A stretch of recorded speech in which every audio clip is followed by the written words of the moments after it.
Arratsaldeon denoi, buenas tardes a todos, buenas tardes a todas. Muchas gracias por estar aquí. La verdad es que me siento un poquito abrumado por semejante asistencia. Yo pensaba que íbamos a estar en familia, 4 o 5, el director, yo y algún otro más, y ya veo que no, y lo que lamento es que haya gente que está de pie. Así que, bueno, no sé, a mí no me importa que se sienten en las mesas o que se sienten en el suelo, pero les dejo. Espero que se me oiga bien con este micrófono inalámbrico. A mí me gusta hablar de pie, me siento mucho más cómodo. Eso es peligroso porque muevo mucho las manos y algún día en algún momento le daré un manotazo al micrófono, así que espero que me puedan oír permanentemente y me puedan oír bien. Bien, en primer lugar, y por supuesto, agradecer al Archivo Real y General de Navarra, al director, al doctor Félix Segura, por haber tenido esta iniciativa, por haber pensado en que era una buena idea conmemorar el 6º centenario del rey Carlos III con este ciclo de conferencias y con otras muchas actividades, y agradecerle sobre todo que haya pensado que yo podía hablar sobre este monarca, sobre Sancho Garcés, del que entraremos enseguida en cuestión. Como Félix es buen amigo, pues ha dicho cosas estupendas de mí, pero también ha dicho alguna obviedad.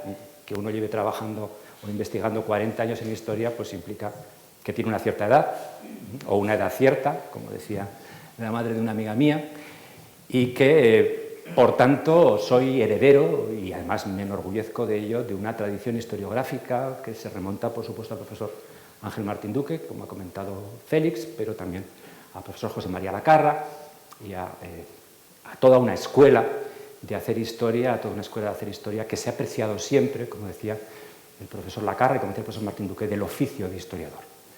De plantear que la historia es un oficio con sus métodos, con su forma de trabajar, con su forma de hacer las cosas, y que al final el oficio de historiador no es sino intentar acercarse al pasado. Y digo lo de intentar acercarse al pasado, esta es una reflexión que quería hacer en voz alta con ustedes, porque una de las cosas que yo voy a dejar muy claro hoy es que la visión que yo voy a transmitir aquí hoy de Sancho Garcés I y de su importancia en la historia del Reino de Pamplona, o de Navarra, como ustedes quieran, que es indudable, es una visión mía.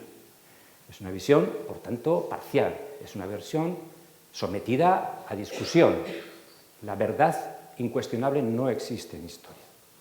Es algo que los que nos movemos un poquito, no mucho, pero un poquito, por las redes sociales escuchamos habitualmente, y esta es la verdad.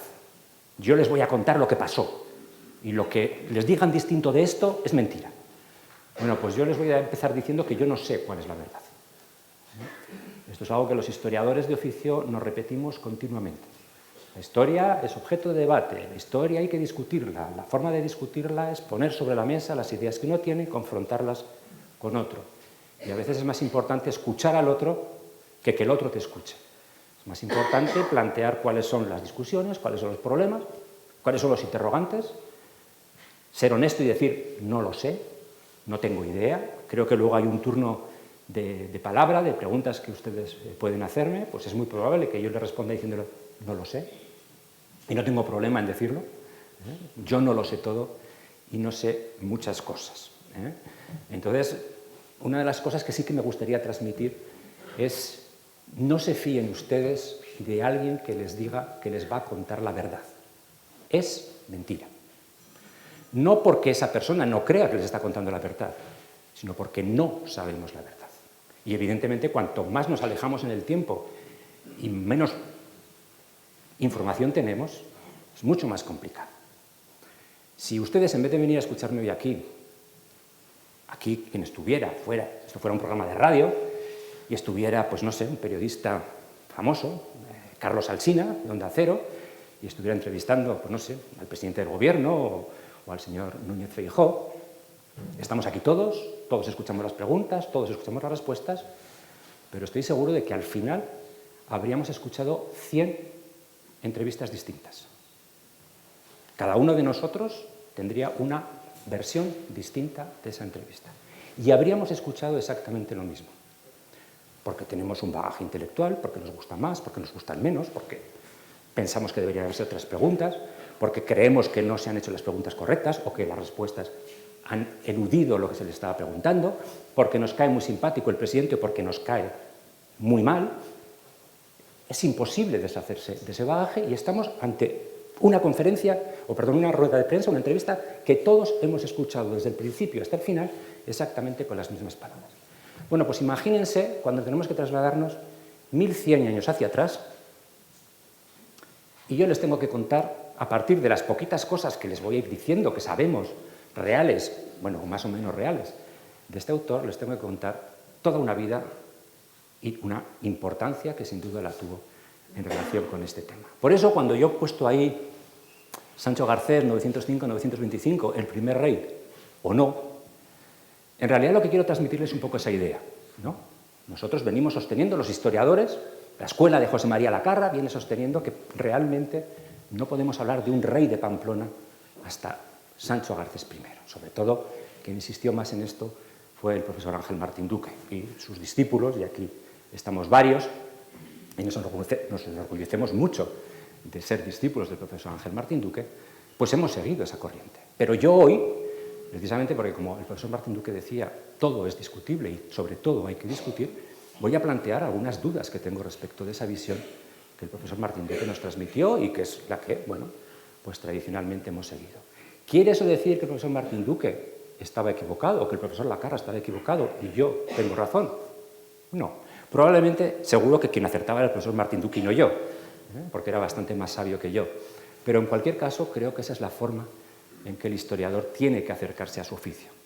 Con humildad, pero con capacidad crítica, con capacidad de ver y volver a volver, y dicho bien, volver a volver sobre los diferentes temas. Hay un sociólogo de finales del siglo XIX, y acabo enseguida esta introducción, Max Weber, es un señor al que citamos mucho y leemos poco, que decía que el historiador solo puede aproximarse a la realidad y que cuanto más se aproxima, más cuenta se da de que lo que tenía pensado no funciona y que tiene que volver a rehacerlo y que cuando con eso que ha rehecho vuelve a acercarse a la sociedad, a la realidad histórica, vuelve a encontrarse con que tiene que cambiar.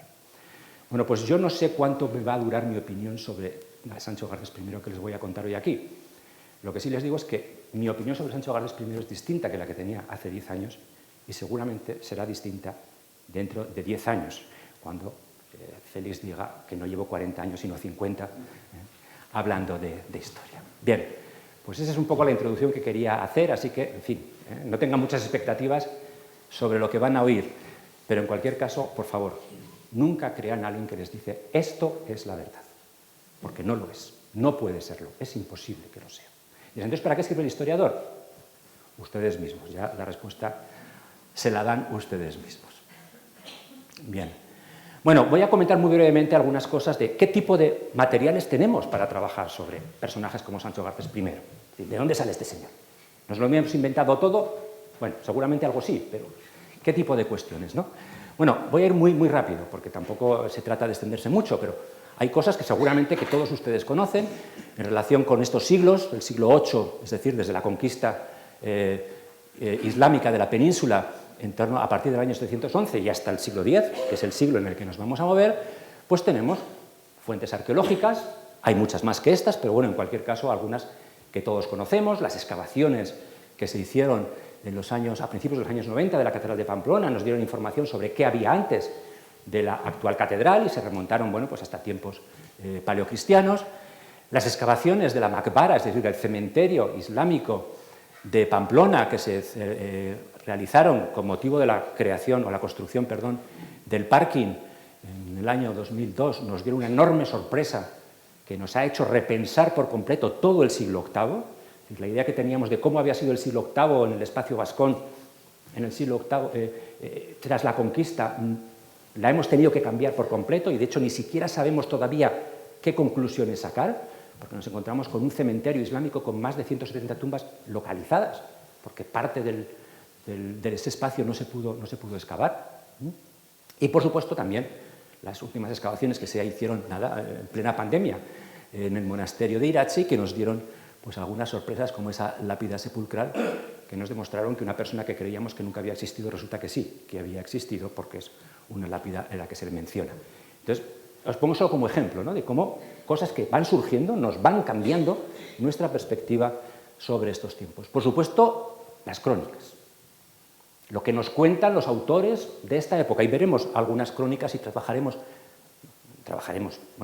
yo y ustedes, pues no sé, se aburrirán o se entretendrán, pero les prometo que no, que solo voy a trabajar yo sobre esas crónicas. Por supuesto, las crónicas escritas en latín, las crónicas del mundo cristiano, la crónica Mozart del 754, el ciclo de Alfonso III, luego volveremos sobre él, o una obra que sí es genuinamente pamplonesa, que son las genealogías de Roda, que también trabajaremos, y por supuesto también las crónicas andalusíes, lo que cuentan los historiadores de Córdoba, los historiadores cordobeses sobre este ámbito. Ahí tienen mencionadas algunas.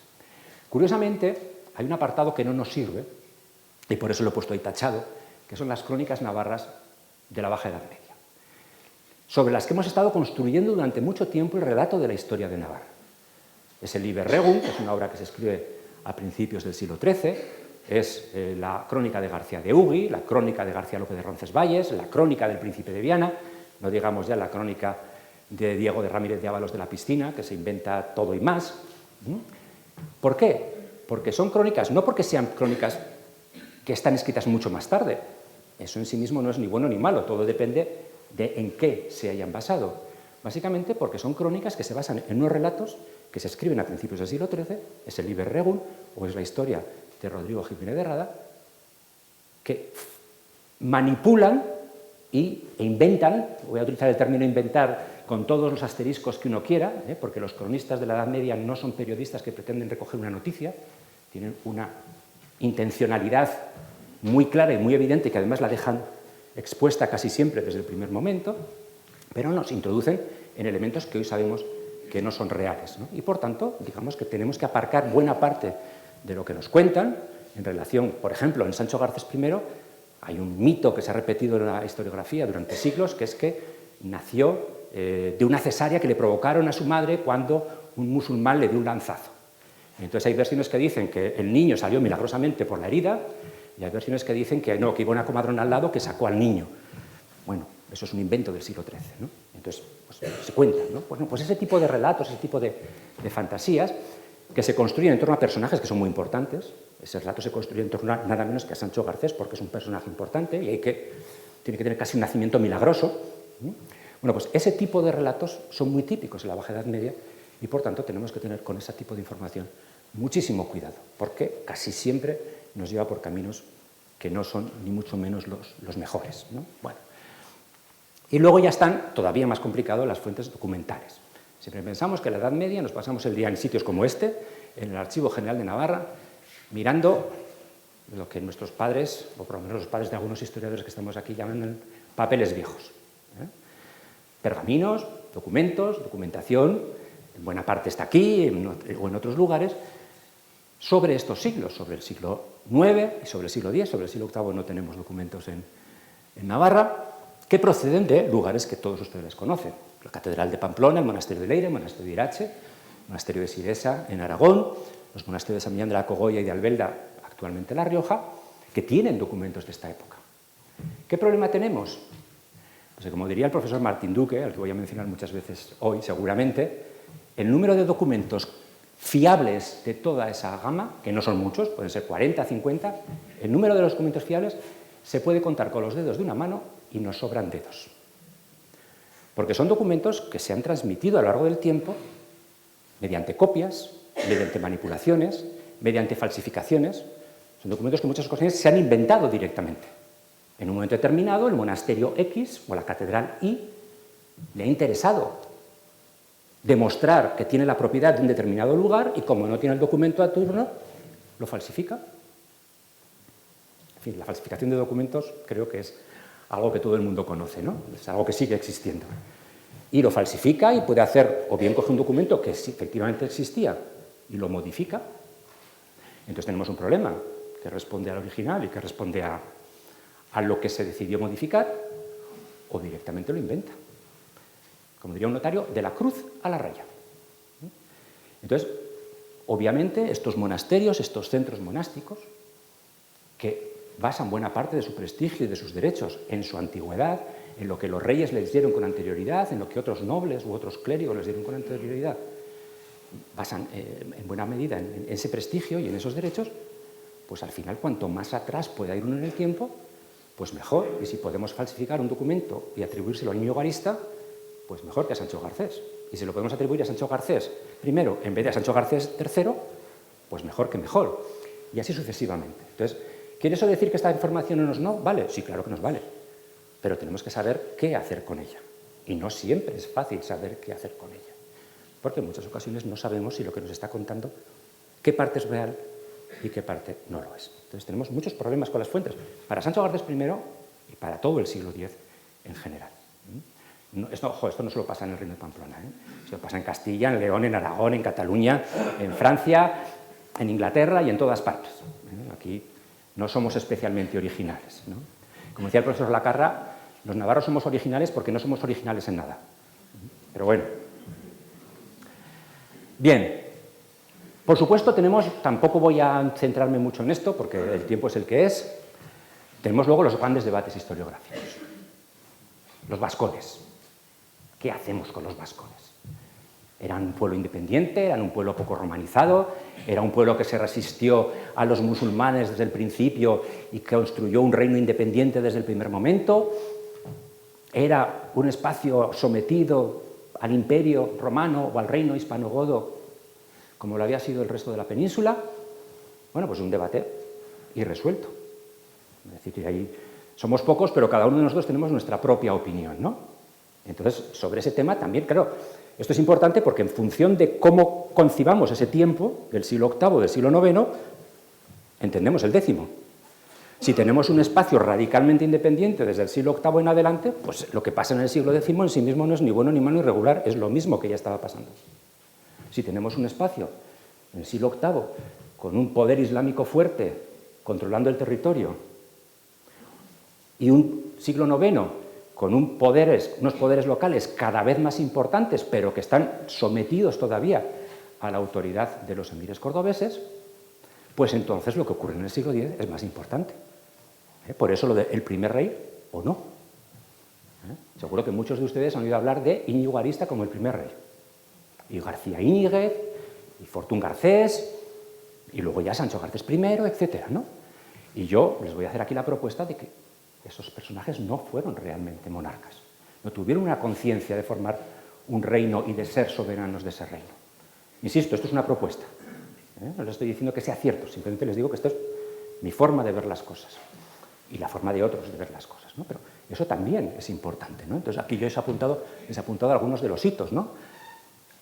¿Fue el espacio vascón un espacio romanizado? Más allá de Pompaelo, quiero decir, ¿qué pasaba en la vía Burdeos-Astorga, que venía por Velate, o qué pasaba cerca de la Torre de Urculo, el camino de Roncesvalles? ¿Eran espacios romanizados? ¿Qué pasaba en los valles pirenaicos? ¿Se sentían independientes? ¿Se sentían parte de un grupo o de un espacio político distinto del Imperio Romano? Ese es un debate importante y, bueno, pues entonces hay que empezar a plantearse qué importancia tienen los obispos. Si tenemos obispos en Pompaelo en el siglo VI que acuden a los concilios de Toledo, tendremos que pensar que los obispos de Pompaelo a finales del siglo VI estaban vinculados a la monarquía toledana, porque si no, no hubieran ido a Toledo. Habrían ido a otro sitio o no habrían ido a ningún lado, pero no habrían ido a Toledo, por ejemplo, ¿no? ¿Qué pasa con la cristianización? ¿Era un espacio cristianizado? El profesor Roldán Jimeno, su tesis doctoral es precisamente sobre la geografía, sobre los santos, sobre el culto a los santos en el territorio pamplonés en la Edad Media, ¿no? Entonces, cuando encontramos a un Lorenzo, a un Vicente, a un Esteban, que son nombres de personas que sobre todo son están muy cercanas a los antiguos, a la cristianización más primitiva, pues tenemos que plantearnos que a lo mejor hay una cristianización importante en el espacio vascón y eso ayuda a entender lo que pasó después, ¿no? Y luego la aristocracia que había en este territorio, este clero, ¿estaba o no estaba vinculado con la monarquía hispanogoda? Bueno, pues esos son debates que no tenemos solucionados, ¿no? Y volvemos sobre lo mismo. Vascones rebelantes, ¿no? ¿Eso qué supone? ¿Que todos los vascones se sublevaban continuamente contra la monarquía o estamos hablando de grupos pues más o menos necesitados y cuando se morían de hambre en el Pirineo decían vamos abajo que algo pillaremos por el camino, ¿no? Pues bueno, pues esos son debates, insisto, que tenemos, ¿no?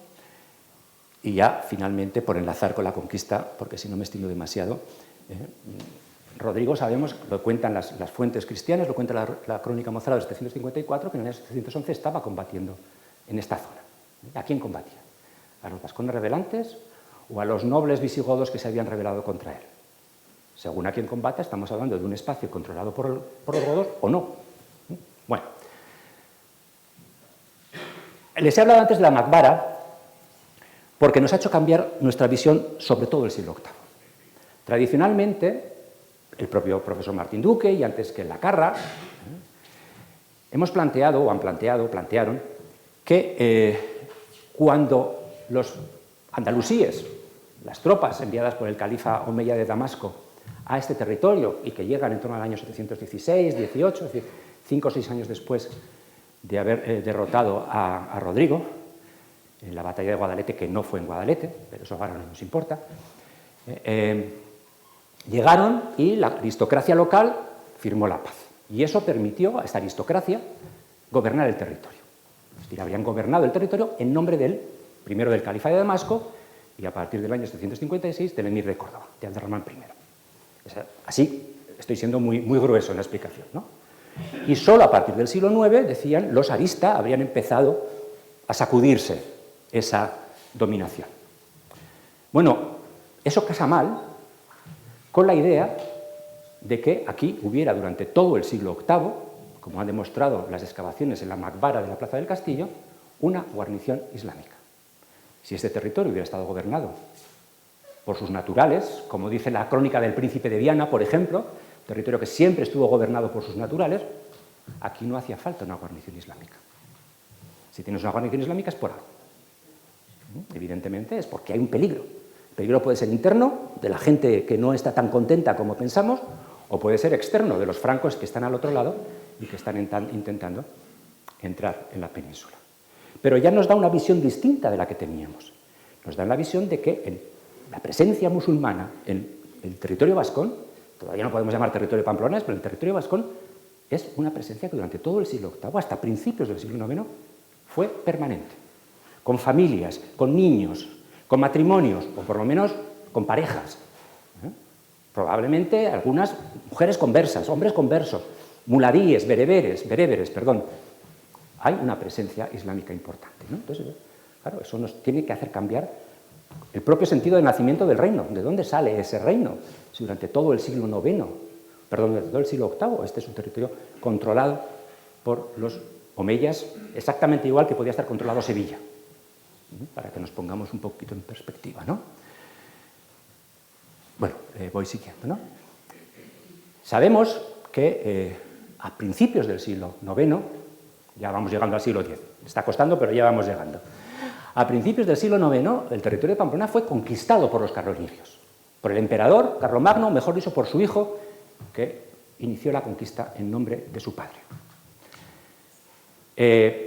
Conocemos, todo el mundo conoce la famosa batalla de Roncesvalles, ¿quién no? Espero que no haya un solo navarro que no sepa, conozca la batalla de Roncesvalles, las teorías que existen en torno a la batalla, dónde fue, etcétera, eso no nos importa. Lo que sí nos interesa es recordar que esa batalla se produce mientras Pamplona está siendo dominada por los musulmanes. Pero lo que sí sabemos es que efectivamente los carolingios conquistan el territorio pamplonés y crean un condado, que era la forma habitual que tenían los carolingios, los francos, de organizar el territorio en Pamplona. Un condado que vendría a ser más o menos, esto no sé si funciona, debería, pero no, así. Bueno, en fin, no se ve nada. Es que la pantallita es tan pequeña que el pobre cursor se pierde. Que vendría a ser más o menos lo que era el espacio original, lo que el profesor Martín Duque llamaba la Navarra nuclear, es decir, el punto desde el que surge todo, ¿no?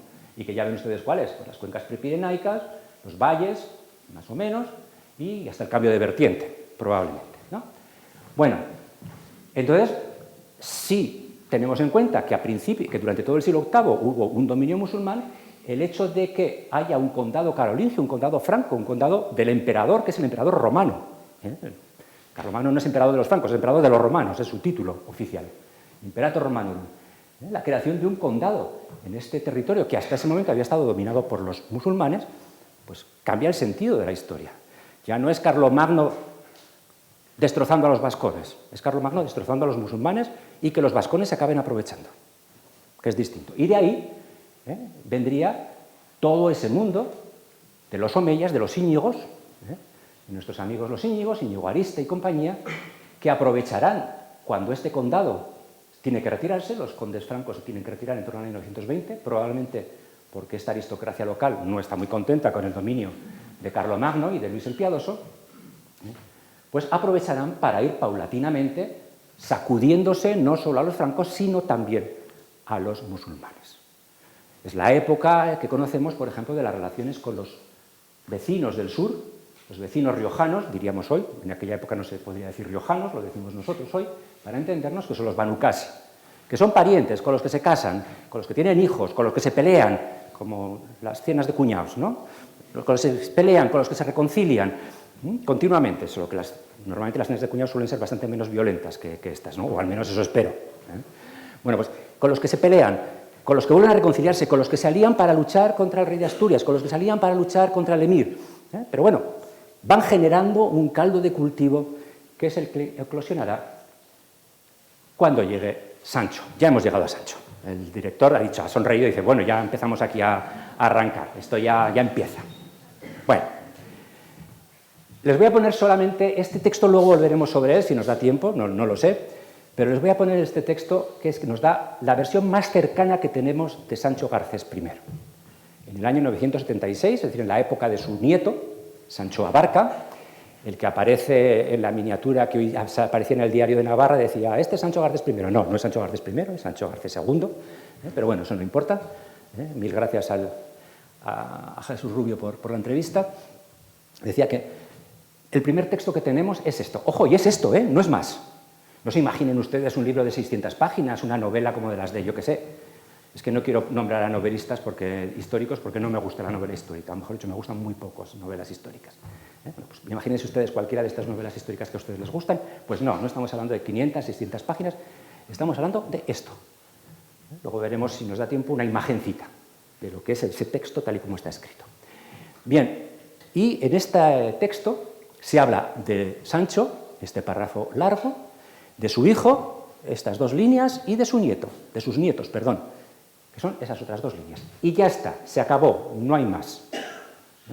No vayan, busquen ustedes más en la crónica, a ver cuándo habla de los padres, de los hijos, de los abuelos, de las hermanas, de las batallas. No, esto es lo que tiene, nada más, no hay más. Pero lo que quiero es que se fijen es en cómo caracteriza al personaje, porque es una de las cuestiones que el director nos pedía que habláramos, ¿no? Hablamos del personaje, de la caracterización del personaje, cómo son, cómo es este rey.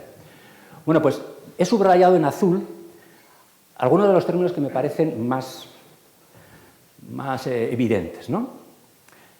Utiliza el término surgió un rey. Es como si no hubiera habido aquí nada, uno pasaba por aquí y esto era un erial, y de repente, ¡fum!, no como una seta, sino como una especie de volcán, surge el rey. Y además el texto latino dice surrexit. No hay que romperse mucho la cabeza, nada que uno tenga una cierta educación católica, una mínima educación religiosa, que surrexit juega con resurrexit. Y ya sabemos quién resurrexit.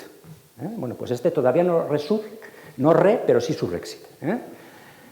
Y le da el nombre, Sancho. Además, ojo, juega Sancio, Santus, Sancius, Santus, también da mucho juego. Pero bueno, unido a la fe de Cristo, piadoso, misericordioso con los católicos oprimidos, luchador contra los ismaelitas, son los musulmanes, evidentemente. Luego sí, se apoderó de una serie de territorios y expulsados todos los condenados, no hay que romperse la cabeza para decir que los condenados son los musulmanes.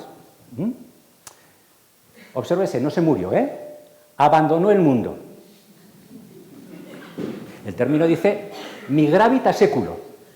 Obviamente se murió, claro. No quedó aquí para muestra, pero abandonó el mundo. ¿Quién más abandonó el mundo? Jesús abandonó el mundo. La Virgen María, recordad que se utiliza el término la asunción, para no decir que la muerte, la dormición.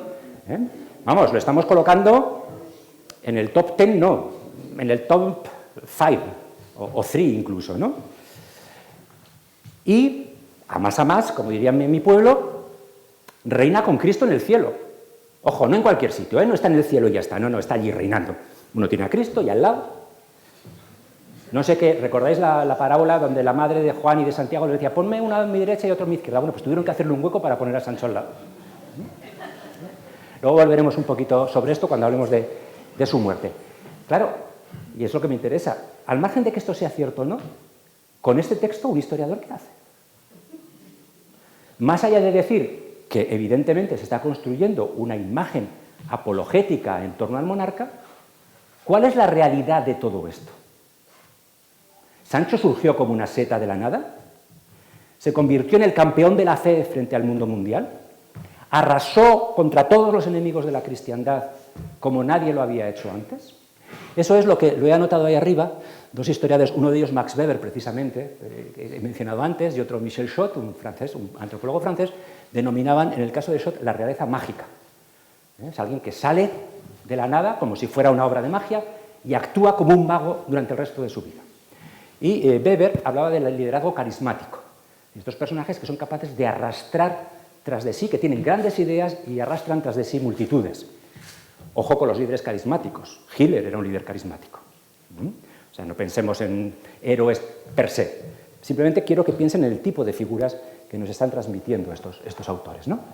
Bien, y luego ya dedica 2 líneas a su hijo, porque su hijo lo pasó muy mal toda su vida, lo machacaron por todas partes, entonces no vamos a hablar mal de los muertos.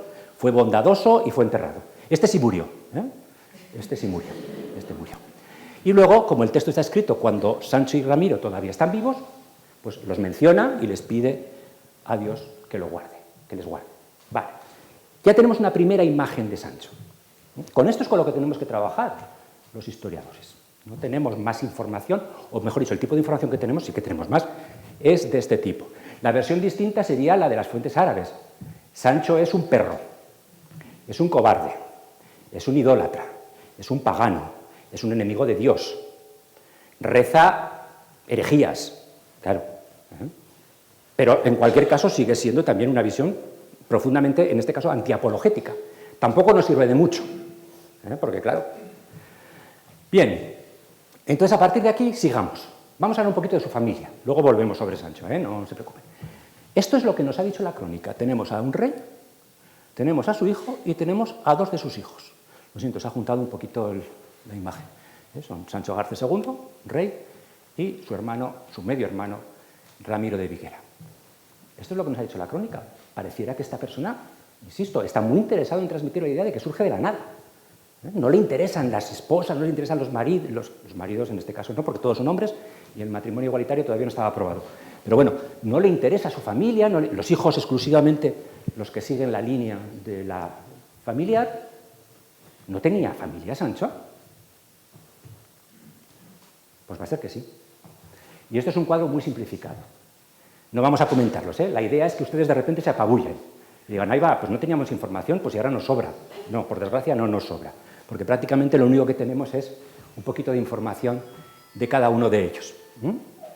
Pero aquí tenemos mucha información que nos procede de otro texto, que son las genealogías de Roda, que se están escribiendo en paralelo. 20 años después se están escribiendo las genealogías de Roda. Y aquí tenemos a Sancho, en el centro, lo he puesto un poquito más grande. Tenemos a sus 3 más 4, 7 hijos, porque no me daba la barra, no por otro motivo, y por eso los he tenido que sacar. Tenemos a sus suegros, tenemos a los Arista, aquí arriba, y tenemos, ojo, a los emires y califas de Córdoba. Todos son parientes. Esa persona que había surgido como la seta en medio de Pamplona y había creado un reino, según decía la crónica albeldense, resulta que tiene mucha más familia que la que ustedes y yo somos capaces de recordar de nuestra familia, incluyendo cuñados, yernos y nueras. ¿De dónde sale? ¿Por qué se oculta esta información? Porque evidentemente se trata de transmitir la idea de que el protagonista de todo lo que ocurre en el mundo mundial es Sancho y entonces el resto de la humanidad sobra. Pero cuando 20 años después su ya viuda, porque toda aguantó mucho, aguantó a su marido primero y luego aguantó 50 años más, su viuda y seguramente una de sus nueras, Andregoto, reconstruyen la memoria del linaje, a ellas les interesa otra cosa. A ellas les interesa transmitir su familia, lo que ellas han aportado a la monarquía. Y empiezan a hablar toda de sus abuelos. Y habla de Íñigo Arista, que era su tatarabuelo, de García Íñiguez, de Fortún Garcés. Habla de su madre, Óneca, y de su padre, Aznar Sánchez. Pero no solo habla de su madre, habla de que su madre, Óneca, después de quedar viuda, se casó, o la casaron probablemente, con el emir de Córdoba. Y nos cuenta que ese emir de Córdoba tuvo un nieto llamado Abderramán III, que es el califa. Y por tanto, toda la viuda de Sancho Garcés I, la mujer de Sancho Garcés I, era tía de Abderramán III. Y sabemos, porque nos lo dicen las crónicas andalusíes, no porque nos lo diga la crónica albeldense, recordad que Sancho Garcés, bueno, en fin, odiaba a los musulmanes hasta extremos imposibles. Bueno, pues no sabemos si eso era cierto o no, lo que sí sabemos es que Abderramán III tenía absoluta devoción por su tía. En las crónicas musulmanas, cuando se habla de las entrevistas, y fueron varias, que Abderramán III y Toda tuvieron, porque el hijo de Toda, García Sánchez, era un poquito inútil para las labores de gobierno, pues las entrevistas que tenían el califa y su tía, el califa, a pesar de que iba a decirle a su tía, no te voy a dar nada de lo que me vas a pedir, que lo sepas, pero la trataba con el más profundo respeto debido a la que era nada menos que la hermana de su padre. La hermana, diréis, hombre, hermana, sí, hermana, porque recordad que la familia árabe es una familia extensa, en la que todo el mundo que tenga un mínimo parentesco forma parte de la familia. Y entonces el hermano de mí, el hermanastro de mi padre es mi tía, en este caso, exactamente igual que cualquier otro tío. Si hubiera sido de mi madre, a lo mejor no, pero de mi padre, por supuesto que sí. Entonces, observad cómo dos visiones no digo completamente distintas, pero son dos visiones que hay que encajar. La del señor que va por libre cargándose a todo musulmán que se pasa por delante, y la de la familia que no va por libre, sino que está intentando establecer alianzas con todo el que pueda. Y aquí tenemos, de hecho, como el hijo, Andregoto, se casará con Andregoto y después se anulará el matrimonio, lo que en aquella época se llamaba divorcio, por cierto, y se casará con una hija del rey de León. Y ese Ramiro que aparecía por ahí es un hijo de esa familia, es un medio hermano de Sancho. Pero a otra, a Lupa, que la tuvo con una anquila, dice el término, de una criada, no sabemos qué grado de criada, la casaron con el conde de Vigorra, que está, como todo el mundo sabe, al otro lado de los Pirineos. Lourdes es Vigorra, para entendernos aquellos que no lo sepan. Y a otra de las hijas se le casa con Ramiro de León, y a otra se le casa con Ordoño II, y a otra con Alfonso IV de León. Es decir, se van tejiendo todo tipo de redes familiares en función de los intereses. Cuando Sancho necesita aliarse con León, Sancho y luego sus hijos, porque muchos de ellos se casan, o muchas de ellas se casan después de ya muerto Sancho, cuando les interesa aliarse con León frente a Córdoba, porque hay guerra, se les casa con leoneses. Cuando les interesa buscar la paz con el emir, con el califa, o con el visir del califa, Almanzor, por ejemplo, a finales del siglo X, ya Sancho García ya se ha muerto mucho antes, pues se les casa con ellos. Porque el juego de alianzas es mucho más complicado que el hecho de ese rey que iba por el mundo cargándose a todos y triunfando y luego yendo a reinar con Cristo en el cielo. Es un poco la idea que quería transmitirles con esta imagen. Bien, las imágenes que tienen aquí atrás son dos miniaturas de un libro precioso que está en internet, pueden verlo. Es un libro que estaba online en la página web de la British Library, de la Biblioteca Británica, pero tuvieron un hackeo y toda la base digital de manuscritos, que era espectacular, está en este momento fuera de línea. Pero bueno, la obra se llama, les digo porque, bueno, pues curioseen, porque aparte de que la biblioteca británica, digo bien, esté fuera de onda, hay muchas imágenes en internet. Entonces, bueno, pues es una obra que se llama La genealogía de los reyes de Portugal, es una obra del siglo XVI, y claro, como los reyes de Portugal descienden al final de todos los reyes, como todos los reyes descienden de todos los reyes, pues entonces hay imágenes de todas partes. Y aquí tienen a Sancho, que es conocido como, lo llaman Sancho Abarca, porque a partir de determinado momento se juntan a los dos Sanchos y a los dos Garcías, de 4 hacemos 2, 4 por el precio de 2, y a Toda se le llama Teodora. Toda no debía sonar muy bien y Teodora, al fin y al cabo, recuerden que significa hermosa en Dios, ¿no? Bueno, pues aquí tienen a Sancho con ganas de no sé si con cara de aburrimiento, de cansancio, o ya me quiero ir a reinar con Cristo en el cielo, y a Toda, mucho más joven, cuando probablemente era al revés. Toda seguramente era mayor que Sancho, pero bueno, aquí las tienen, ¿no? Y hacia arriba en el tiempo. Bueno, pues ahí los tienen. Bueno, Vamos un poquito a hablar del personaje, cuando creas que tú me cortas y yo corto. Vamos a hablar un poco de qué hizo o qué sabemos que hizo Sancho a partir de esta información que hemos visto y algunas cosas más. Tenemos crónicas islámicas, crónicas andalusíes, que nos hablan bastante de Sancho, aunque sea siempre para denominarlo perro rabioso cobarde, pero bueno, nos cuentan cosas. Algún documento hay. Por ejemplo, sabemos que en el año 924 el rey sufrió unas fiebres, unas frigelas, dice el texto. Se ha traducido como fiebres, cuando curiosamente frigelas significa justo lo contrario, enfriamiento. Es decir, pero bueno, igual se le congelaron los pies, no sé. Andaba descalzo por el Roncal en pleno invierno, no lo sé. Bueno, en cualquier caso sabemos, es decir, hay algún texto que nos permite situarnos un poquito más, pero bueno, mezclando todo eso, juntando todo eso, tenemos, digamos, para analizar un poco lo que es el reinado del personaje, voy a pasar todo para comentarlo, así vamos un poquito más rápido. Tenemos 10, 15 años, yo he puesto aquí el año 1920, pero bueno, más o menos, en la que este monarca, y eso sí que es importante, ¿por qué opinamos que Sancho Garcés es el primer rey? ¿No? O no, pero yo digo, ¿por qué sí? ¿Por qué creemos que es el primer rey? Porque nos tenemos que situar en el contexto de la Edad Media. No podemos irnos seguro que muchos de los aquí presentes se acuerdan al emperador Bokassa de Centroáfrica, ¿no? Un señor que en los años 80, los jóvenes ponen cara rara, pero bueno, existió un señor llamado Bokassa, que fue emperador centroafricano y se proclamó emperador y se vistió como Napoleón y tenía un trono espectacular. Bueno, ese es un modelo de emperador que puede servir o no para el siglo XX, pero no es un modelo de rey o de emperador que sirva para el siglo X.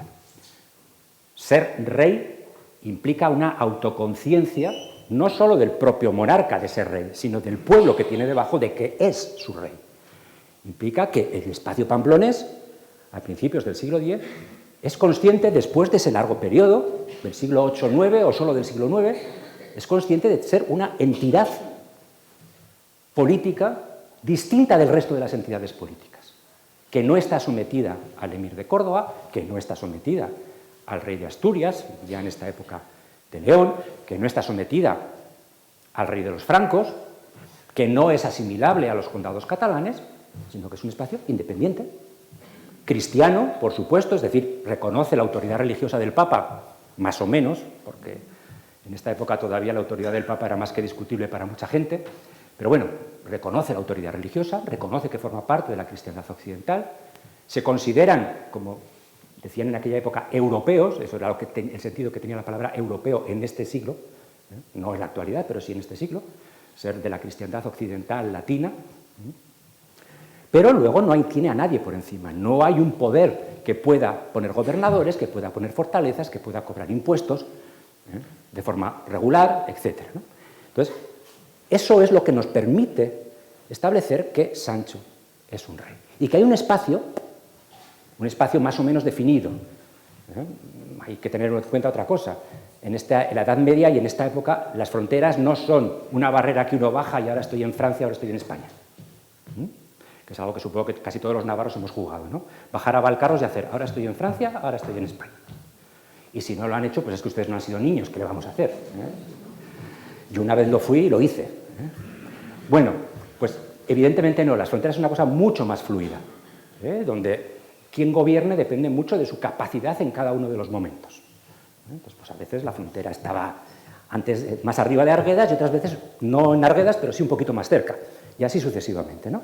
Bueno, pues entonces dentro de eso que es más o menos un espacio pues más o menos flexible, pues evidentemente hay unas zonas que forman parte de lo que el profesor Martín Duque llamaba la Navarra nuclear, es decir, lo que evidentemente era parte del Reino de Pamplona, ¿no?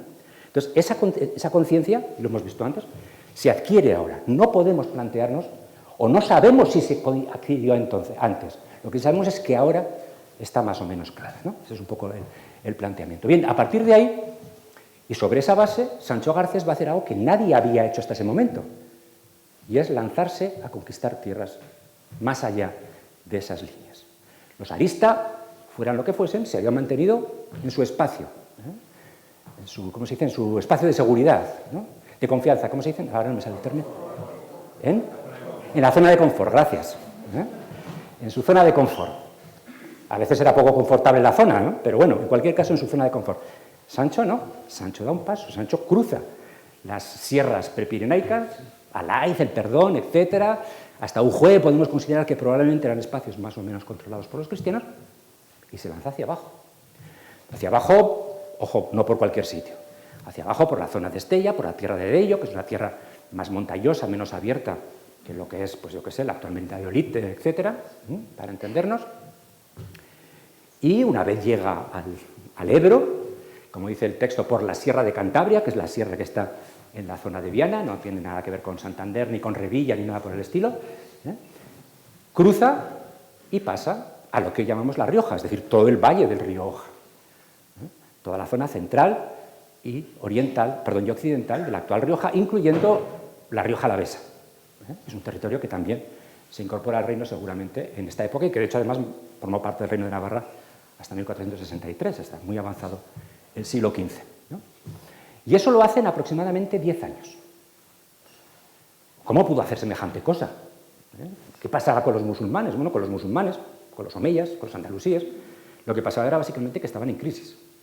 El Emirato omeya está en crisis profunda, hay una guerra civil en todas partes prácticamente, es la época del abuelo, de Abdalá, los últimos años de Abdalá, y es una época en crisis. Los Banu Qasi, los aliados de los Arista, enemigos cuñados, están también en guerra con el emir. Entonces, en ese contexto, Sancho Garcés aprovecha para lanzarse al exterior. Pero ya es un símbolo de su autoconciencia como rey, porque está aprovechando la crisis de sus enemigos para ampliar su territorio. Ampliar su territorio y consolidarlo e instalarse ahí para siempre, o por lo menos con la intención de estar ahí para siempre.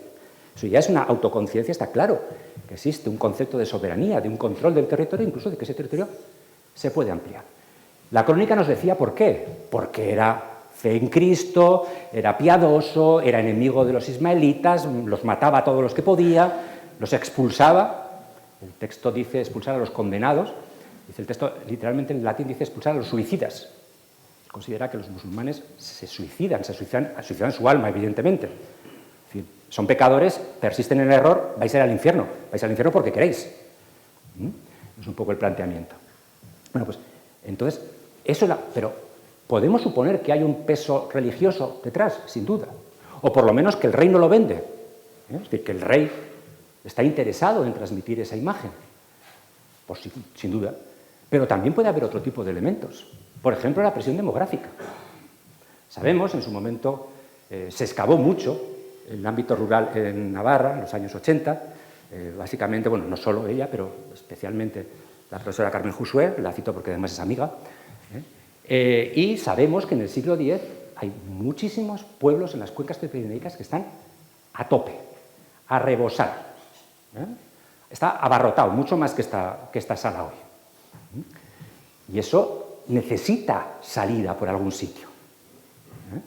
Entonces, tiene sentido que se produzca, además de estos motivos ideológicos, que no discuto que se produjeran, que haya un sentido social. Esto lo estudiaron hace los años 70 dos profesores de la Universidad Complutense que se llaman Abilio Barbero y Marcelo Vicil, que decían que los orígenes de la Reconquista no estaban en los motivos ideológicos, sino en los motivos socioeconómicos. No voy a decir que tengan razón, creo que en muchas cosas no, pero bueno, es una idea que ya lleva en el tiempo. Entonces tenía sentido ampliar el espacio para que esa población de esas zonas, de las cuencas prepirenaicas, que son sobre todo lo que estaba más densamente poblado, y que ahora lo que estaban haciendo, hasta ahora lo que estaban haciendo era ir hacia el norte, es decir, empezar a colonizar los valles pirenaicos, Aézcoa, Roncal, Salazar, y empezar a crear ahí unos espacios mucho más organizados, pero también mucho más pobres y mucho más difíciles de administrar, de cultivar, etcétera, pues puedan lanzarse hacia las tierras más fértiles del sur, de Tierra Estella o de La Rioja. Claro que allí había población, evidentemente la había, pero para empezar los musulmanes fuera, expulsados, dice el texto. Aquí no hay comunidades mudéjares, no se les deja a los musulmanes que se queden para cultivar el regadío, no, fuera. O te conviertes o fuera. Y por el camino igual te mueres, eso ya es otra historia. Entonces, evidentemente son zonas de repoblación. Uno puede escarbar, uno puede buscar en la toponimia riojana y encontrarse nombres que aluden probablemente a poblaciones o a inmigrantes que vienen del norte, por ejemplo, ¿no? Bueno, eso decía hasta más o menos el año 920. En el año 920, recordemos, Abderramán III, el sobrino de Toda, su sobrino, es su tía, está ahí, toda está en la corte de Pamplona. Abderramán III, el sobrino de Torra, de Toda, ya se ha asentado en el poder. Ya está gobernando Córdoba, ya ha puesto la paz militarmente, ha gastado cantidades ingentes de dinero en montar un ejército a su servicio, y ha puesto el orden que se pueden ustedes imaginar que pone, no precisamente dando la mano a la gente, más bien quitándosela, pero bueno, ya ha puesto orden y entonces mira hacia arriba y mira a Ordoño II en León y mira a su tío, político, pero tío, en Navarra, y entonces empieza a subir y empiezan sus campañas. Y conocemos al menos dos que son muy importantes, la del 920, aquí la tienen, voy a apartar, y la del 924, justo un año antes de la muerte de Sancho, en la que llega con su ejército, y las crónicas andalusíes nos lo describen día a día, paso a paso, que es cómo sale desde Córdoba, cómo le despide la población, es decir, es todo un acto de propaganda, cómo va recorriendo, va recibiendo la sumisión de todos aquellos por los que pasan y hasta que llega a lo que hoy llamamos Navarra. Y hay dos campañas, una es la campaña de Muez, la campaña de la batalla de Valdejunquera en el año 920, está en Guesalaz, relativamente cerca de Estella, y la otra es la campaña del 924, que son desastrosas para las tropas, no solo pamplonesas, sino también leonesas, porque el rey de León llega en auxilio de su cuñado, aquí todo el mundo es pariente, de su cuñado, el rey de Pamplona. Y las tropas cristianas, vamos a utilizar este término, son machacadas. Primero en Valdejunquera y luego 4 años después en Pamplona. La campaña de Pamplona la conocemos magníficamente, enseguida veremos un mapa. Aquí lo tienen. La estudió con sumo detalle un historiador recientemente fallecido, hace apenas 2 meses, el profesor Alberto Cañada Juste. Bueno, pues aquí sobre este mapa está dibujado, el mapa no es mío, lo he sacado de internet, de alguien que firma J. Dayanz. Si está aquí, que levante la mano y le damos las gracias, pero bueno, como está de libre acceso, pues yo lo he puesto aquí y tenemos todo el recorrido, por dónde fue y cómo volvió, y se volvió a... Esta es la del 924. Entonces, lo que nos importa de esta campaña, vuelvo un momentito hacia atrás, es que a pesar de la estrepitosa derrota que sufrieron los cristianos, sin embargo, el reino no se movió un pelo. Bueno, miento, sí se movió un pelo, se perdió Calahorra, creo recordar.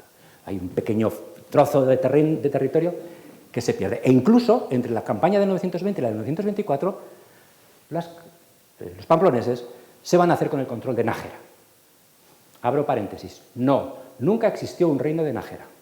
No, Nájera nunca fue la capital del reino. La capital del reino siempre fue Pamplona, que para eso se llamaba Reino de Pamplona y el rey se titulaba Rey de los Pamploneses. Nájera era donde residía el rey, donde residía la corte, no tanto en la época de Sancho Garcés I, sino después, porque era un espacio especialmente bien protegido cerca de la frontera. Y por tanto era un lugar desde el que se podían organizar contraofensivas, desde donde se podía organizar la defensa del territorio, mucho mejor que Pamplona, que era un lugar muy abierto. Lo único que tenía que hacer Abderramán era o subir por el Aragón y bajar por el Arga, o subir por el Arga y bajar por el Aragón.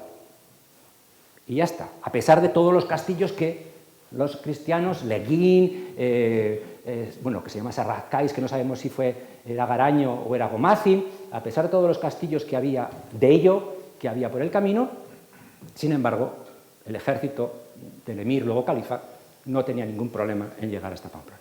Nájera, que sepamos, nunca fue conquistada, ni atacada, ni destruida por los musulmanes. Bueno, pues, a pesar de eso, decía, que demuestra la debilidad militar del reino, sin embargo, el reino se mantuvo. Los avances militares que habían sufrido, que habían realizado los pamploneses durante esos 15-20 primeros años, se mantuvieron prácticamente intactos y el reino como tal resistió, el reino no desapareció. El emir, luego califa, nunca pudo conquistar el reino o nunca lo intentó, a lo mejor es que nunca se lo planteó, porque, ojo, una cosa es conquistar un territorio y luego otra cosa es mantener el gobierno, mantener el territorio, el control del territorio.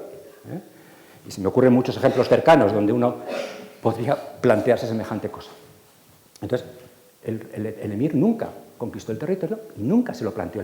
Dicen las crónicas, llegó a Pamplona y no dejó piedra sobre piedra. y el templo donde los cristianos realizaban sus ritos paganos fue destruido, dice el texto. No. Otra vez el ejemplo, ¿no? Cuando leemos estas crónicas, ¿nos podemos pensar que efectivamente fue así? No tiene sentido. El emir se iba a tomar la molestia de destruir Pamplona piedra sobre piedra, si luego no se iba a quedar allí, no iba a construir un nuevo territorio. Y la ciudad siguió, y la catedral siguió. A lo mejor desmochó la torre suponiendo que la hubiera, que a lo mejor es mucho suponer. Pero las crónicas tienden a ser igual de exageradas en el caso de los cristianos que de los musulmanes. Mataban a miles de soldados en las batallas, nunca había batallas de miles de soldados. Entonces, nunca no, casi nunca. Entonces, ese tipo de información también hay que cogerla con muchas pinzas. Y además es curioso, es difícil que Abderramán III destrozara la catedral. ¿Por qué? Por dos motivos. Uno, Abderramán III era una persona enormemente supersticiosa, extraordinariamente supersticiosa. Todos los omeyas lo eran, y tenían motivos porque se habían cargado a toda la familia 150 años antes, menos a él, menos a sus antepasados, pero era tremendamente supersticiosa. Abderramán III perdió una batalla en el año 939, en la batalla de Simancas, y perdió junto con la batalla el Corán de Omar, que era el manuscrito más antiguo que había del Corán. Nunca más se atrevió a salir de Córdoba para ir a una campaña militar, porque estaba convencido de que la siguiente vez que saliera se lo iban a cargar, por ejemplo, ¿no? Entonces es muy difícil que alguien que era tan profundamente supersticioso destruyera hasta los cimientos un templo cristiano. ¿Por qué? Porque los templos cristianos estaban dedicados a Cristo. Y hay que recordar que Jesús es una persona venerada en el Islam. Es la segunda persona más importante del Islam después de Mahoma. El mismo que María es la segunda mujer más importante del Islam después de Fátima, después de la mujer de Mahoma. Así que es difícil que Abderramán III se esforzara en destruir la catedral. Otra cosa es que, insisto, quemara las puertas o que tirara la torre. Pero es difícil. Entonces hay que hacer muchos juegos malabares para interpretar la información que tenemos. Bueno, pues eso sería, y eso implica, insisto, una profunda afirmación ideológica. Es decir, no solo se trata de tener una capacidad de resistencia militar, se trata de vender una ideología. Esa ideología puede ser el cristianismo, puede ser cuando muramos vamos a ir todos al cielo porque estamos aquí siendo mártires de la fe. No hay que irse muy lejos, o sea, podemos pensar en este momento en el radicalismo islámico, podemos pensar en ese tipo de modelos, ojo, y en el radicalismo cristiano también, pero en cualquier caso en el radicalismo islámico lo tenemos muy presente, ¿no? Pero hay que construir un modelo ideológico por muy sencillo que sea. Hay que convencer a la gente de que hay que enfrentarse en una batalla y que hay que defender un territorio y que hay que estar dispuesto a recuperar aquello que se ha perdido para mantener el reino. Y evidentemente todo eso se construye. Se construyen monasterios, se dotan monasterios, se crean diócesis, como Calahorra se ha perdido, se instala al obispo en Nájera para recordar que había habido un obispo de Calahorra en tiempos de los romanos. Nosotros somos descendientes de los romanos. En Pamplona, por supuesto, tiene que haber un obispo. Es decir, se construye un armazón intelectual, institucional, pequeño, claro, el reino da para lo que da, pero en cualquier caso un armazón intelectual que sobrevive, y sobrevive durante todo el siglo X y los siglos posteriores, bueno, pues hasta hoy, con los matices que uno quiera introducir, por supuesto, en ese armazón, ¿no? Bueno, aquí tenía un poquito, aquí tiene el ejemplo, ¿no?, de cómo se construye esta trama. En muchas ocasiones, bueno, de hecho en la mayor parte de las ocasiones, son monasterios que ya existen. Por supuesto, la Catedral de Pamplona existía, el monasterio de Leire sabemos que existía, no sabemos cuándo se funda, es posible que en época carolingia, según sugieren algunos, incluido el profesor Javier Fortún. El monasterio de Siresa sabemos que existía a mediados del siglo IX, porque ambos los visitó Eulogio de Córdoba, un mozárabe que estuvo por aquí. El monasterio de Albelda, el monasterio de San Millán de la Cogolla, que son los dos grandes monasterios que vincula a la familia. Es decir, se crea un armazón eclesiástico destinado a sostener este reino. Y todo eso, es decir, darle importancia a todo esto se hace en época de Sancho Garcés. En estos 20 años, digamos que se pone en marcha todo este tipo de procesos. Los monasterios ya existían, la catedral también, y la diócesis, pero digamos que construir un armazón ideológico en torno a esto se empieza a sostener ahora. Bien, lo vamos a morir a Sancho. Lo vamos a morir. Bueno, él no se murió, ya lo sabemos, abandonó el mundo. Recuerden, cuando estén tomándose en la discoteca a las 3 de la mañana el último gin tonic y alguien les diga Sancho Garcés murió, que es una conversación que todos tenemos, Pues ustedes pueden decirle, no, no murió, abandonó el mundo. Bueno, pues aquí dice que en el 20º año de su reinado abandonó el mundo. Sepultado en el pórtico de San Esteban, reina con Cristo en el cielo, dice el texto. En latín suena más bonito, pero tampoco vamos a dejarlo. Aquí tienen una foto que también he sacado de internet. El acrónimo dice Rockstill, no sé quién es. Si está aquí también, pues que se levante y le aplaudimos, porque la foto es espectacular. Curiosa, la foto, hay una cosa que no me gusta de esta foto, y es que lo que se ve es el norte, es la zona de Estella. A mí me gustaría más que se viera el sur, porque era una fortaleza pensada y construida para vigilar lo que llegaba desde el sur. Pero bueno, nadie es perfecto y Rockstill tampoco. Bien, lo que me interesa es, bueno, fue enterrado aquí, no queda rastro, no sabemos qué fue de los restos de Sancho ni de su hijo, que también fue enterrado aquí. Tal vez fueron trasladados a Nájera en algún momento, es posible, porque las reliquias de San Esteban acabaron en Nájera y, por tanto, bueno, pues podemos pensar que se trasladaron las reliquias y también los restos, pero no lo sabemos. Lo mismo alguien hace alguna vez una excavación y habría que buscar algún descendiente de Sancho para hacer la prueba del ADN, pero, bueno, seguro que encontraremos alguno en algún sitio. Bueno, pero aquí, en este cerro, en un territorio que él había conquistado, en el símbolo de su conquista, la conquista de Monjardín, es decir, de la cima de Villamayor de Monjardín, del castillo de Dello, es el símbolo máximo de cómo fue capaz de superar las sierras prepirenaicas y avanzar hacia el sur. Obviamente la ermita no es de la época y las murallas tampoco. Las murallas creo que son de época carlista, de la época de las guerras carlistas. Me parece, pero no estoy seguro. No. Como siempre, no me crean, pero de esto menos todavía. Bueno, pues en cualquier caso, se conserva una especie de inscripción muy posterior que dice que estaban allí, pero es una inscripción del siglo XIV o algo así, con lo cual tampoco podemos creérnosla. Bien, en cualquier caso, lo que nos interesa de este texto es, ya lo hemos comentado, abandonó el mundo, no murió, reina con Cristo en el cielo y el castillo se dedicó a San Esteban. Muchos de ustedes saben quién fue San Esteban protomártir, el primer mártir, que muere muy poquito después de la muerte de Jesús. San Esteban, Esteban en griego significa coronado. Coronado, obviamente, por la palma del martirio. Pero es un santo que se va a convertir en patrono de muchos reyes y de muchos reinos en el occidente medieval, en la Alta Edad Media.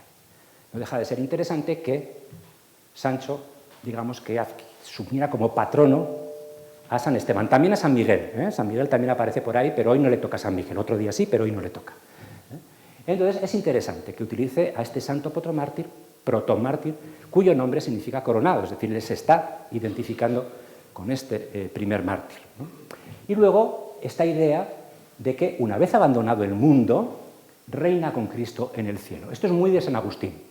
Aquellos de ustedes que hayan estudiado a San Agustín, y espero que hayan sido muchos en el bachillerato, o después, recordarán que San Agustín hablaba de la ciudad de Dios y la ciudad terrena. Es decir, la ciudad de Dios es evidentemente la ciudad de los santos, la corte celestial, Dios, los santos, la Virgen, los bienaventurados, y la ciudad terrena, pues somos nosotros los que estamos aquí por ahí, ¿no?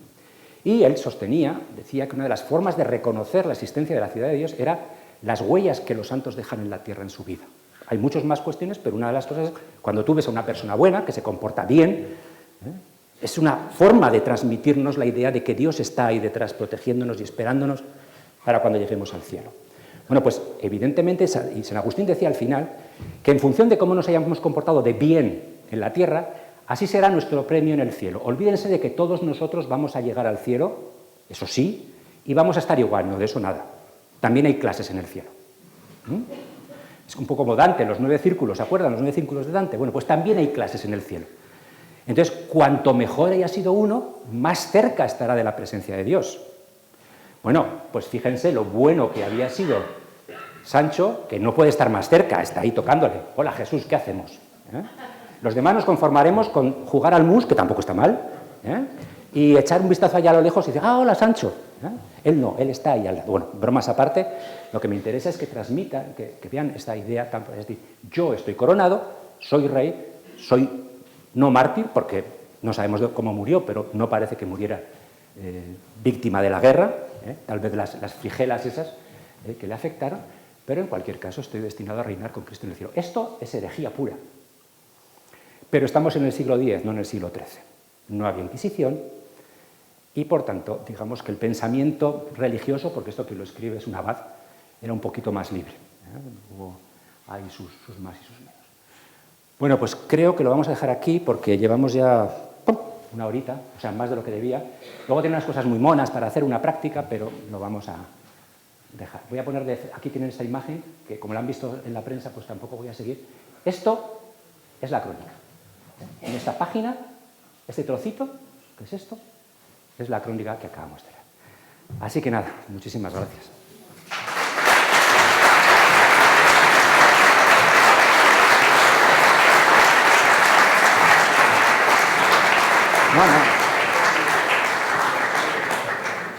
No, yo me quedo aquí. Como en clase. Yo en clase siempre me siento a quedar de pie. Bueno, pues muchísimas gracias al profesor Miranda por este apasionado y apasionante relato, lleno de más certezas de los interrogantes que crees que has planteado. Creo que está lleno de certezas, así que ya ahora abrimos el turno de preguntas. Así que si tiene alguna cuestión que plantear, pues es bienvenida. He sido lo suficientemente caótico como para que nadie haya entendido nada y, por tanto, nadie pregunte nada. Sí. Gracias. Lo que está comentando yo he mencionado antes a Alberto Cañada como uno de los grandes expertos en Sancho Garcés I y he puesto el mapa en el que se inspira en su desarrollo de la campaña de Pamplona y, bueno, pues ella es la hija y Alberto fue un gran amigo. Yo lo conocí cuando llegué al departamento de estudiante, él ya era doctorando, hizo una larga tesis, porque evidentemente tenía otro tipo de actividades, él era de profesión ingeniero, y entonces, bueno, pues efectivamente lo que está comentando ella es que Alberto vivió su vida pensando en Sancho Garcés, su tesis es sobre Sancho Garcés, y muchas de las cosas que él descubrió, porque era además, en fin, un fanático de la toponimia, o sea, era, en fin, yo creo que sabía hasta el último término del último pueblo perdido de cualquier lugar, ¿no? Y entonces, bueno, pues supongo que su formación de ingeniero también ayudó, ¿no? Y bueno, pues entonces simplemente, pues ya lo comenté, yo quiero decirlo que evidentemente Alberto se merece un profundo reconocimiento. Es de esos, a ver cómo lo digo sin que suene ofensivo, no ofensivo para Alberto, que es imposible, sino ofensivo en general. Los historiadores defendemos mucho el oficio de historiador y nos suelen chirriar mucho los divulgadores que no son historiadores. Pero eso no quiere decir que no se pueda ser un gran historiador habiendo tenido una formación de otro sentido, simplemente es adquirir el método, adquirir la capacidad de analizar las fuentes, rodearse de gente que le pueda orientar y que le pueda ayudar a crear su propio trayecto como historiador y evidentemente al final todos acabamos aprendiendo de él. De hecho, Félix lo puede decir, hemos tenido una reunión arriba hace un rato y lo que he acabado haciendo es preguntándole dónde estaba el libro de la campaña de Alberto Cañada porque quería consultar un dato que luego no he usado, pero era una de las cuál es la fuente fundamental que él había. Bueno, pero ya, no, si la tengo en casa, lo que pasa es que no me lo he traído, o sea, uno no ha venido, pero bueno, vamos, gracias en cualquier caso. Entonces, como no lo tenía a mano, es decir, que es un libro que seguimos utilizando y que nos sigue luego, bueno, pues que si era Garaño, que si no era, que si, bueno, eso ya son discusiones menores, pero vamos, evidentemente es una persona muy, muy digna de admiración.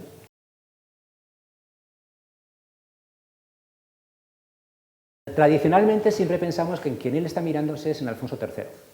Alfonso III de Asturias, porque además en la época de Alfonso III de Asturias, al principio de su reinado se escriben una serie de relatos, la crónica albeldense que he mencionado antes, la crónica de Alfonso III, versión rotense, la crónica de Alfonso III, versión de Sebastián, es decir, hay una serie de crónicas que se escriben en Asturias, originalmente, en el reinado, a principios del reinado de Alfonso III, en torno a los años 870, 880, no sabemos las fechas exactas.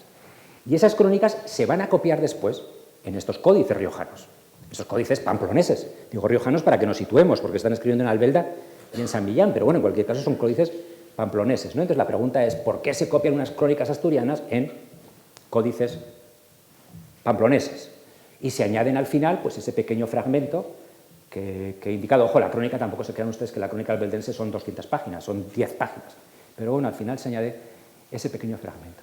Entonces, tradicionalmente hemos considerado, estoy dándole vueltas porque no sé muy bien cómo responder, hemos considerado que el inspirador de todo este modelo es Alfonso III, que es además su rey coetáneo. Alfonso III muere en el 912, me parece, estoy hablando de memoria, seguro que alguien está ahora en Wikipedia diciendo, pues no, fue el 14, bueno, pues es igual, muere a principios del siglo X y Sancho todavía sigue con su hijo García y luego con Ordoño II.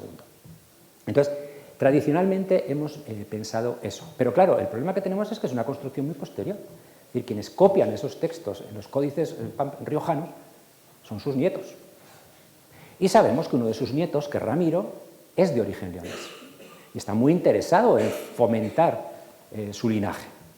Son el clan de los Viguera, el famoso reino de Viguera, del que habrán oído hablar ustedes alguna vez y que tampoco existió nunca, fue un invento del profesor Antonio Ubieto, que tenía de vez en cuando estas genialidades, y ahí quedó, ¿no? Bueno, pues es ese clan el que está favoreciendo ese tipo de modelo. Ahora bien, resulta que Sancho no se casó con una asturiana, no se casó con una leonesa, Sancho se casó con una arista, se casó con toda Aznar, cuyos vínculos iban más hacia Oriente, y su madre era una, entre comillas, catalana. El término Cataluña no aparece ahora, es un término que aparece en el siglo XII, pero es una pallaresa, alguien que está allá por Trem, por ahí, ¿no? No sé si por ahí hay alguna estación de esquí a la que ustedes puedan asistir, ¿no? Bueno, pues entonces, digamos que sus lazos familiares más importantes no están. Los creará él, de hecho. Después sí, después él mismo y su mujer crearán lazos con León, ¿no? Pero yo a veces pienso que realmente quien está mirándose, y lo he comentado de pasada al principio, es en el reino franco. En que está mirando es en esa nueva dinastía que se ha creado pues, 20 años antes de que él se proclame o lo proclamen, o su Rexit Rex, y que es la dinastía de Eudes, una dinastía que es capaz de sacudirse a los carolingios y crear una dinastía que duró poco, luego volvieron los carolingios y finalmente ya hubo Capeto, los Capeto famosos, pero yo creo que son esos movimientos en los que él se está situando porque, entre otras cosas, el punto de partida que él tiene es el área de Sangüesa y es Leire, es el espacio Legenes, el espacio controlado por Leire y la catedral de Pamplona en última instancia. Y son espacios cuyas relaciones y vínculos con el mundo franco pues parecen evidentes por una razón muy sencilla, porque conocemos que en la biblioteca del monasterio de Leire había textos, manuscritos de obras carolingias, en lugar de manuscritos de otro tipo de obras, ¿no? Entonces digamos que seguramente es una confluencia de muchas cosas y que seguramente él mismo fue cambiando poco a poco con el paso del tiempo, se fue dando cuenta de la importancia que tenía mantener vínculos con León y por tanto crear relaciones con León. De hecho, en Navarra había un partido leonés representado por Ramiro después de la muerte, pero es que en León había un partido pamplonés que creó toda casó a sus hijas con todos los leoneses que pudo y maniobró todo lo que pudo y quitó reyes en León, también todo lo que pudo, eso sí, después de la muerte de su marido. Probablemente, yo siempre suelo decir, toda es mucho más importante en la historia de Navarra que su marido, pero normalmente de quien hablamos es de Sancho y no de toda.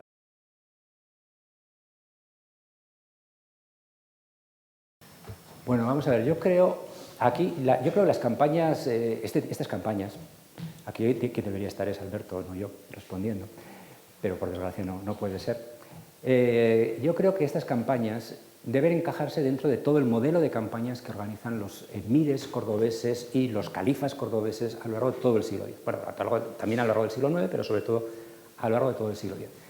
Las campañas, las razias cordobesas, que se montaban además sistemáticamente todos los veranos, el califa, todavía emir en la época del 924, decidía un lugar que atacar. Y eso va a ser así sistemáticamente con Abderramán III, luego va a ser así con Al-Hakam II, y después ya en la época de Isán II va a ser así con Almanzor, que es su visir y es realmente quien organiza y quien manda, y después con Abd al-Malik. Y estas campañas raramente tienen un afán de destruirlo todo. Porque probablemente, como usted bien ha comentado, el califa, el emir califa, es perfectamente consciente de que no tiene capacidad para controlar el territorio. Es decir, a él le interesan unas monarquías débiles, unas monarquías a las que pueda imponer tributos, obviamente, hay que pagar el botín, hay que pagar los daños que se han causado, pero en la medida en que no se pretende conquistar el territorio, primero, no interesa, bueno, sí se podría interesar mantener la fortaleza si se fuera a instalar una guarnición, pero como no se pretende construir el territorio, tampoco tiene sentido perder el tiempo en destruir hasta la raíz unos fortalezas que se van a volver a construir. Ojo, obviamente todos tenemos claro que en el siglo X, cuando hablamos de fortalezas, no estamos pensando de grandes castillos. O sea, no estamos pensando en la ciudadela de Pamplona, por poner el ejemplo máximo, pero tampoco estamos pensando, yo qué sé, en edificios que puedan ser modelos de tamaño, me refiero, el castillo de Marcilla. Probablemente estamos hablando de pequeñas torres, porque es lo que hay en todo Occidente, pequeñas torres rodeadas por un cerco que puede ser normalmente de piedra y a lo mejor ni siquiera eso. Es decir, son fortalezas que normalmente están más protegidas por el espacio en el que se sitúan, en lo alto de un cerro, de un lugar más o menos escarpado. Pues tenemos el ejemplo de, bueno, por supuesto de Leguín, pero tendríamos el ejemplo de Monjardín. Es decir, lugares donde el esfuerzo que supone llegar y conquistarlos y destruirlo, en muchas ocasiones no compensa. La crónica los cronistas andalusíes que hablan de la campaña del 924, pues, bueno, durante mucho tiempo fue Ibn Saúd, pero luego será Ibn Hayyan, etc., siempre dicen lo mismo, es que mientras el emir, ellos dicen califa porque ya cuando ellos escriben Abderramán ya era califa, bueno, ya había sido califa, iba por las partes bajas e iba asolando, Sancho les observaba desde las alturas, el perro cobarde de Sancho observaba desde las alturas, ¿no? Entonces, eso nos está transmitiendo la idea de que el califa solamente, el emir, perdón, solamente ataca a aquellos lugares que por algún motivo singular necesita dejar desvalidos, sobre todo para proteger su retaguardia. Es decir, si yo voy camino de Pamplona y dejo la fortaleza de Leguín indemne, pues puedo tener un problema con mi retaguardia. Recordemos lo que le pasa a Carlomagno en la batalla de Roncesvalles, que lo que se cargan los vascones es la retaguardia. Entonces, esa protección de la retaguardia, y Abderramán era un magnífico militar, es la que probablemente le lleva a destruir o no, mejor dicho, no a destruir, a encarnizarse más o no con determinados lugares. ¿Cuál es el objetivo de la campaña? Probablemente es darse un paseo militar, es decir, demostrar su fortaleza y, en la medida de lo posible, lo que usted ha comentado, debilitar el reino, pero siendo consciente de que esa debilidad es una debilidad momentánea. ¿Por qué? Son fortalezas que se pueden reedificar fácilmente. Si estuviéramos hablando de grandes fortalezas, de castra, de grandes espacios fortificados, como por ejemplo había en esta época en Cataluña, lo que ya se llama el encastelamiento, toda la frontera entre los condados catalanes y la Marca Superior, eran pueblos fortificados en lo alto de las montañas, todavía quedan algunos, pues no sé, Castelflorit, por ejemplo, ¿no? Entonces, ese tipo de fortalezas no se da en Navarra. Entonces, probablemente se trata más de debilitar y, sobre todo, vamos a ver, él hace un recorrido completo por el territorio. Sube por el río Aragón y luego baja por Tierra Estella hasta Calahorra. Es decir, es un paseo, una demostración de fuerza brutal. Y entonces, claro, el objetivo es Pamplona porque es la capital del reino, es el espacio donde, sin duda, se simboliza mejor el reino y es donde más se detiene el cronista explicando, dice, bueno, no quedó piedra sobre piedra, hombre, tampoco es que Pamplona fuera una gran cosa, porque Pamplona era más o menos lo que hoy es la navarrería, o sea, todos lo sabemos, ¿no? Entonces, de la Plaza del Castillo hasta el Redín, y desde aquí hasta la catedral, perdón, hasta el Palacio Episcopal, eso era la Pamplona, ¿no? Y a lo mejor deshabitada en parte. Entonces yo no creo que fuera tanto destruir la capacidad militar del reino como dejar claro que, ojo, y luego sigue, o sea, hay más campañas, la Pamplona no es esta solo exclusivamente, como bien saben, ¿no? Entonces yo creo que se trata básicamente de eso, ¿no? Es que como cuando Almanzor fue a Santiago, ¿qué hizo? Coger las campanas, llevárselas y convertirlas en lámparas para la mezquita. ¿Te vas hasta allí para hacer eso? No, evidentemente no. Eso es solamente el símbolo de lo que tú pretendes demostrar. Puedo llegar a donde quiera, cuando quiera y como quiera. ¿Es cierto? No. Hubo lugares a donde nunca llegó. Pero transmitir esa idea, por supuesto, sí. Pero vamos, no le digo que no tenga razón, simplemente que yo matizaría la importancia del esfuerzo por debilitar el reino.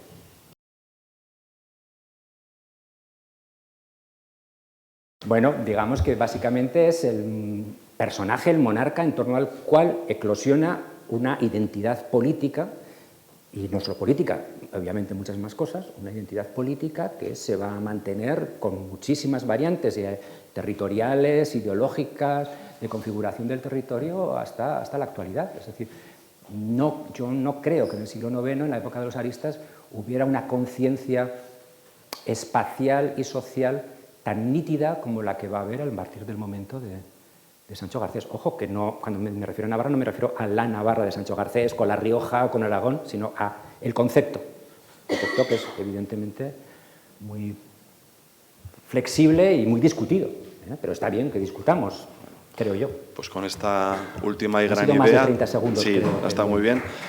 Lo despedimos.